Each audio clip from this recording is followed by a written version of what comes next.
В республике стартовал конкурс профессионального мастерства среди педагогов «Классный-классный». Минобрнауки Коми приглашает принять участие классных руководителей и воспитателей, сопровождающих обучающихся общеобразовательных организаций.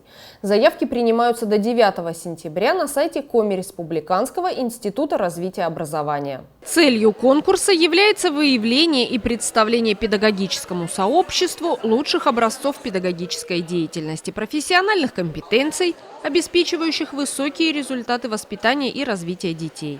«Классный-классный» делится на 2 тура – заочный и очный. Заочный включает в себя 3 испытания – видеовизитка, рефлексия как механизм развития воспитательной деятельности классного руководителя и мероприятие по антикоррупционному просвещению обучающихся. Очный тур включает испытания «Классный час» и новые формы и технологии в работе с родителями по обеспечению безопасности обучающихся.